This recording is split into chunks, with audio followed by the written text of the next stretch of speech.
Hey, football fans, welcome to another week of the J&J Sports Express. We're looking at week 11 already of the 2023 NFL season. As usual, I'm your host, Jeff Cadillac, with my co-host for the next half an hour of football, JB Ellis. JB, how are you tonight? Doing good. How's it going, Mr. Cadillac? Very good. Very good. I can't complain. Having a very good season. For all of you following my website at jeffcadillac.com, I'm 14 over 500 for the season. Uh, the weeks are very good. Looking to keep going well. Some tough games coming this week. Football exciting. You got a lot of games coming to the end. Whoever has the ball last usually wins, gets that field goal. So a lot of exciting games. I love it. I mean, if you're following my website, you're making money. That's for sure. You're definitely making money. If you're following my pick on Twitter, best bet on Friday, you're making money. You're following my picks on Thursday night, you're making money. I mean, look, that's all I can say. Read the website, tell me if I'm wrong. And that's all, I'll leave it at that. So, okay, folks, we're going to start off with the first game, which is, of course, the Thursday night game. It's the Cincinnati Bengals at the Baltimore Ravens. Baltimore is the home favorite. They're laying 3.5. Who you like in this game, JB? So they both had late game collapses last week, but very different opponents. Houston, who's playing better than anyone ever expected this year, beat Cincinnati, and the Ravens lost to the Browns, who everyone thought is a good team with a really good defense. The Ravens have basically done everything they needed to do all year and have taken care of business, where the Bengals just started to play well, and then they had this weird game where they got outplayed completely by Houston. I'm going to go with what's been going all year. I'm going to take the Ravens at home. Well, I happen to agree with you, but on different reasons. First of all, I do like Baltimore. I did like Cleveland +6 last week against Baltimore. You got both teams coming off losses, but with Baltimore, they were up 24-9 in this game against Cleveland. And Cleveland just all of a sudden made some adjustments. They made adjustments on their defense. They let Baltimore scored one more touchdown, and that was it for them. But Cleveland really came back. They had a deflected ball intercepted for a touchdown on defense, which was very good. Bengals, as you mentioned, they were coming off that loss against Houston. I like Houston plus the points in that game as well. They also have Tyler Boyd. He catches that ball in the end zone towards the end of the game. Cincinnati probably wins the game. He drops a perfect pass. He was wide open there. Listen, it happens. But one of the things also, T. Higgins is definitely out this week again for Cincinnati. He's a big target for Joe Burrow. Joe Burrow threw 2 interceptions against Houston. Houston's doing things in football that nobody thought they would be doing at this point so far. C.J. Stroud is definitely lighting it up. He's playing like a well-seasoned veteran. I like the Ravens in this game. Baltimore has the number 2 total defense with the number 4 pass defense, number 11 rush defense. Cincinnati right now is doing it. They also got 2 guys that are banged up and might not even play. Trey, I can't think of his last name right off the top of my head, but they have 2 defenders, 2 edge rushers that might not even be playing this game, which is big for Cincinnati. That's one of the reasons why I took Baltimore. Trey Hendrickson, there you go. There's one. And then the other one on the other side, he might be out as well. But I definitely agree with you on this. I like Baltimore -3.5 at home as the favorite on Thursday night. Let's go to the next game. We got the Steelers and the Browns. So, another game, same division, probably one of the best divisions in football. What's your thoughts on this one? Well, it was just announced earlier today that Deshaun Watson is not playing. He's out for the rest of the year with a shoulder injury. So the line has changed on this game, but I analyzed it yesterday before, the change and the found. And, this guy, Dorian Thompson-Robinson, is going to be playing as quarterback for Cleveland this week, which I really think is a mistake. I like PJ Walker. He showed things. He's the one that beat San Francisco. So having Dorian Thompson-Robinson, you're basically saying, he had that one game earlier in the season, which was a total disaster. He threw 3 interceptions. Pittsburgh, they don't do anything great, but they just win games. I mean, last week, I liked the Steelers -3 against Green Bay. They won by 4. The Browns are coming off that nice win against, Baltimore. I mean, I loved it. It was a great comeback. Deshaun Watson was playing with a bum ankle, and it found out later that he hurt his shoulder, and now he's out for the season. I like the Steelers in this game. I like the Steelers at +4. I like them. I still like them at +1. If you're able to, find somebody that's taking the +4, because I looked at this yesterday. I was doing this game yesterday, and you locked it in at +4. So I definitely like the Steelers against at the Browns, and I like them to win this game outright. So there's the updated line for everybody. I'm with you, Jeff. The Steelers just do what they need to do on a week in, week out basis. They're not, the Kansas City Chiefs. You're not turning on the Steeler game and expecting to see the greatest show on turf back when the Rams were the hot ticket. But they play good enough to win. They're well coached, and when everything's said and done, Pickett's a better quarterback than Thompson-Robinson at the moment. And one of the things you got to also say, all of a sudden Pittsburgh found a running game. They got 2 running backs back there, and they 1-2 punch. They definitely went against Green Bay. They had a nice game last week. They ran for 200 yards last week against Green Bay.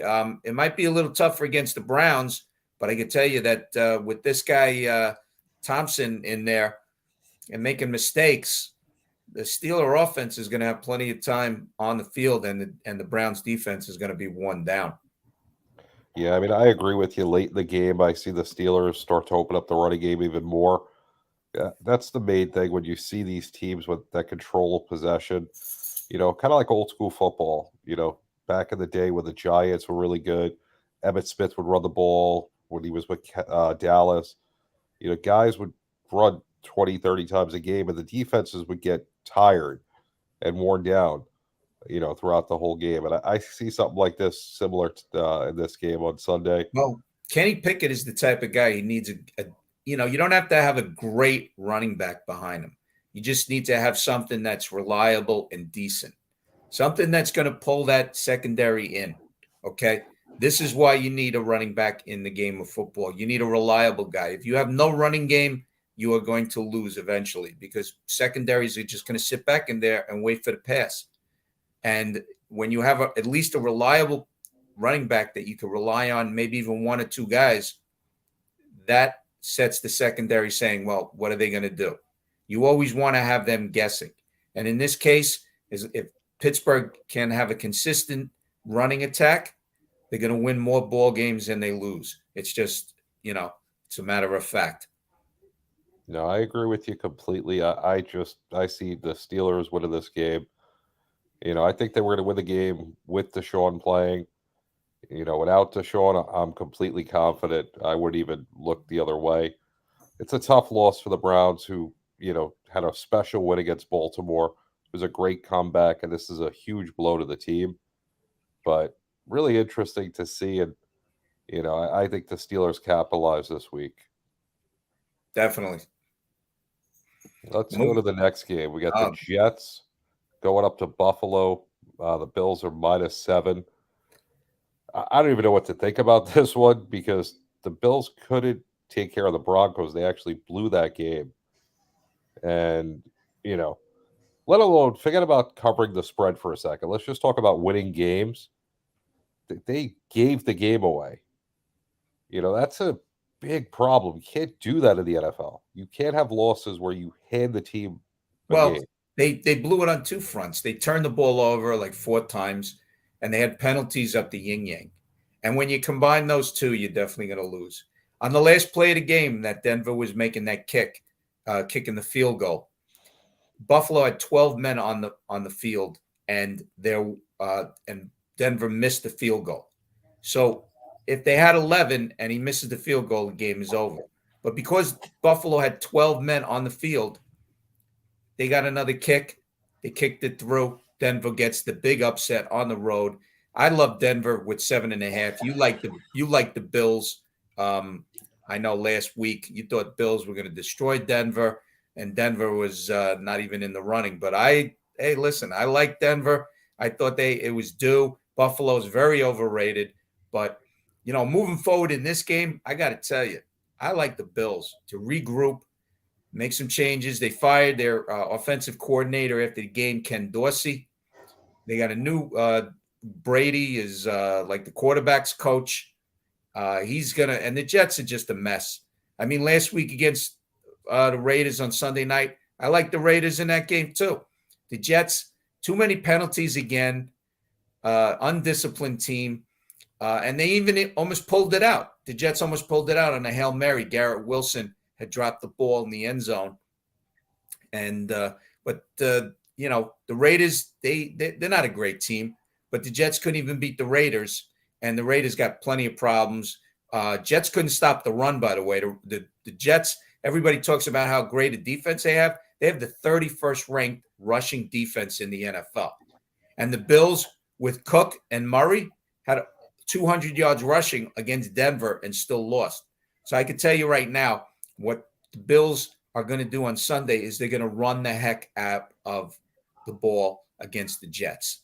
Why take chances? Why keep the ball in Josh Allen's hands and have him throw interceptions or turnovers when you could run the ball 40 times, get 200 yards, a few touchdowns there, and blow the Jets right off the field? I mean, I like Buffalo laying the points. I think they definitely win by at least 10 in this game at home as a bounce back after the big loss against Denver on Monday night. Yeah, I'm going to disagree with you here. I mean, the Jets defense has been solid all year. They stopped Buffalo the first week of the season when Aaron Rodgers got hurt, which was a huge blow to the team and to the psyche.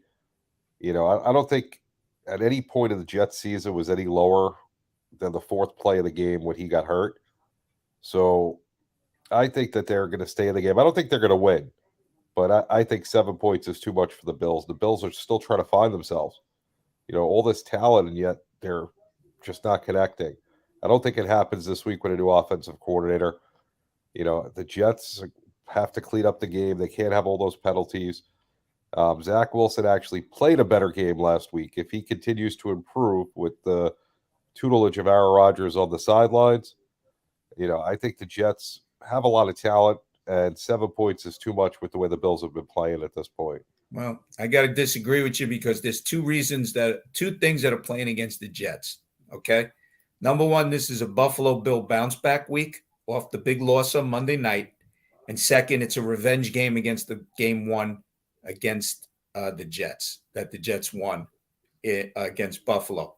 So those are two reasons. Those are two psychological reasons that have the Buffalo Bills taking care of business against the Jets. I think they win definitely by 10 at least, and the Jets get shut down. The Jets are not a very good team. They're doing a lot of things with smoke and mirrors. Their running game is not as good as everybody likes to think, and their offensive line is crapola. And it's just disaster because Buffalo's got to show up. It's at home, and the fans are going to be going nuts. And that's why I think Buffalo's going to maybe even blow them out. Wow, that's a bold statement after watching the Bills play multiple horrible games in a row. Yeah, and Interesting. they blew out Miami 48-20. So it happens. So we'll see what I'm not. happens this week. Yeah, I mean, they have the talent to do it. I don't disagree with you, but they just really haven't put it together. They're due. That's why they're due. You got to understand that they're due for a game where they just blow out their competition. That'll be a big ego booster for them. And it's payback against the Jets. It's perfect scenario, perfect storm. Definitely interested to see. So let's go to Sunday night. Sunday night, you got the Vikings at the Broncos, and all of a sudden, Denver is a favorite by 2. Who do you like in this game, JB? When I saw that line, I said to myself, Denver's favorite. I was confused. I mean, the Vikings have been playing really good football. Dobbs came in led the team to a great comeback. They, have been playing good football. They have a really good offense. Their defense is playing decent enough. The Broncos, they just had a huge win against the Bills on Monday night. I see this as a letdown game for them. And I think to the Vikings, this is kind of like a must win for them. I like the Vikings in this game. Denver has the 32nd rush defense. That's why Buffalo was still able to rush for 200 yards on Monday night. And, Buffalo still lost. Joshua Dobbs is lighting it up for Minnesota. He's winning games. And you got to think, if he keeps on winning, Kirk Cousins is going to be the odd man out. Because what do you need to pay Kirk Cousins $40 million a year when you got Joshua Dobbs? If Joshua Dobbs can lead him to a deep playoff run, he's the guy you might want to sign for next season, for 2024. And right now he's playing well. He's balancing out the run game and the passing game, and he's not making mistakes. Last week, though, the Vikings, they were up 24-3, and they kind of let New Orleans back in the game, which you can't let anybody back in the game. They almost let them back in the game. They ended up winning by 8. But Denver, they had a nice game last week. They did what they had to do. They, obviously Buffalo was all over the place. I like Denver in that game, as you all know. They were 7.5-point underdogs on the road, and everybody probably saying, no way, no way. But, hey, you never know. But in this game, definitely like Minnesota. I like Minnesota plus the points at the Broncos. It's not exactly the most attractive matchup on a Sunday night, but it is what it is, and I like the think Vikings. It'll actually be a good game, though. Both teams are on upswings. The Broncos, after giving up the 70 points to the Dolphins, the fact that they've come back as far as they've come this year, got to say a lot for Sean Payton and his coaching staff. And the Vikings, who lost Justin Jefferson and Cousins, the fact that they're winning still. Jefferson is on his way back. He might be back not this week, but he might be even back next week. Right, but I mean, they lost the best receiver or one of the top 3 receivers of the game. They lost their starting quarterback, who everybody loves in Minnesota. But they've been winning. I got to tell you, Minnesota's winning without Jefferson. Yeah, so without Cousins. You got to give both these teams a lot of credit. So, I mean, in my opinion, this is actually, even though it's not the 2 sexiest teams in the league, this is a good matchup. This will be a fun game to watch. Well, like I said, they're winning without Jefferson. They're winning without Cousins. So you got to think to yourself, is Jefferson going to really help the team? Because then he's got to get the ball. You got to change the offense when he comes back. And Cousins, he's a free agent after the season. Where he ends up, who knows? Like I said, if Joshua Dobbs takes Minnesota deep into the playoffs, you don't need Cousins. You don't need to sign him. He's the odd man out. Yeah, no, I definitely agree with you. But I mean, deep into the playoffs, I don't know if they're going to get deep into the playoffs. Anything could happen. Anything could happen. I don't know.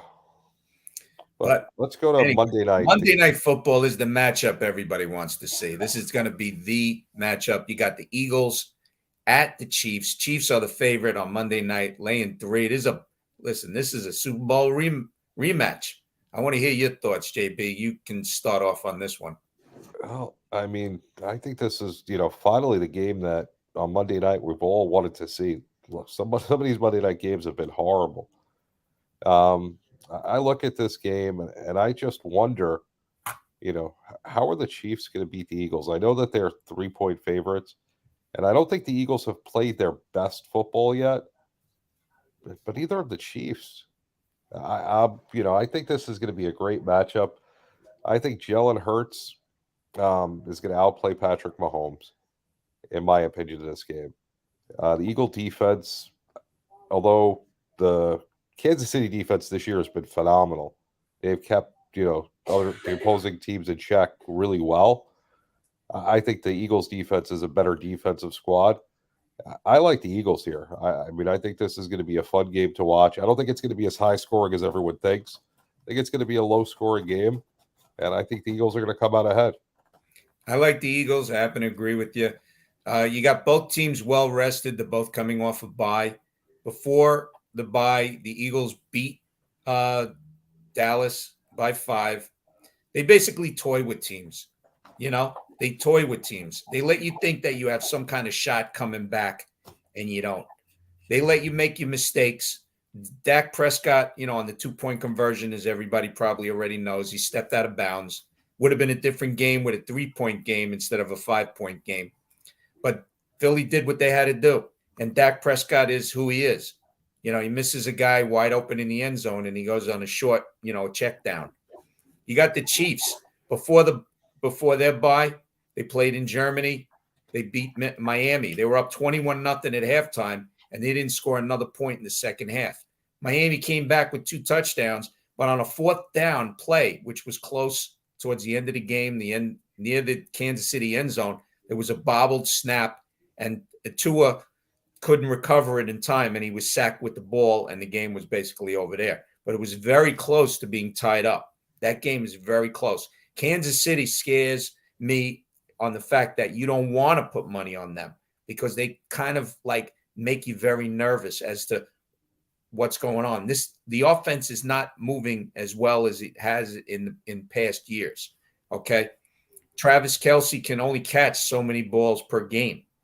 And the defense, yes, has been winning games for Kansas City. They stopped They stopped Miami in Germany. They only allowed 14 points, but Miami was on the move. And that's a good team. I mean, Miami really hasn't beaten anybody, but the Kansas City defense is definitely better. You got the offense. It seems, Kansas City offenses seem stagnated at times. And that's the problem with them. Like I said, Philly toys with you. Their offense, if they want to score 50 points, they can, but they don't. And they don't try to embarrass teams. But they win enough so that they kind of like cover the spread all the time, almost all the time. And they're a good team. They're a good, solid team on defense. You got guys that step up. Just when you think the other team's going to score, they sack or they recover the ball or there's an interception or something goes on. And believe me, nobody's stopping the tush push either. Nobody has stopped it yet, and nobody's going to stop it, at least this year. And Kansas City, hey, Mahomes, he's a magician at times. But like I said, there's some guys on there that can just catch so many balls, and their running game, it needs to step up. But I like the Eagles getting the points on Monday night. You got to, come on. This is the matchup, and the Eagles are saying to themselves, they probably think they should be the favorite. They feel, the mindset going into this game for Philly is that we're being disrespected by being the dog +3. No, I completely disagree. Completely agree with you. I think Philly is going to step up, and this to them is their game they need to win to show everybody that they're the Philadelphia Eagles. They're the team in the NFC. This is payback for the Super Bowl. The Super Bowl loss. This is a payback game. This is a revenge game. They're thinking about it. They've been looking at it on the schedule the whole year. They said this is the game we must win. They're licking their chops all last week, I'm sure, having the week off. It wasn't, let's relax and go to the pool. We're going to fly to Miami and relax. No, it's how can we stop the Chiefs' offense? That's right. I'm telling you, this team's going to come out like you've never seen them before. Like gangbusters. It's going to be a great game. Yep. So where can people find you? You can find me on my website at jeffcadillac.com. You can also find me on Twitter, Best Bet of the Week on Friday. And you can find me here on Wednesdays at the J&J Sports Express on Sideline Sports with my co-host, JB Ellis. So I'm JB_ the program on X. Sideline Sports every Tuesday night, 8:30 Eastern on Atlanta, WGJY 99.1 Wednesday mornings. The NFL pregame show, Sideline Sports, Sunday at noon. And who knows what other shows I'm on. I'm on so many at this point. But make sure you tune it in and subscribe to Sideline Sports. Make sure you follow Jeff on Twitter at Jeff Cadillac 1. A lot of winners there. You're just giving away money if you're not following. But until next week, we'll see you week 12 next week. Everybody have a good week.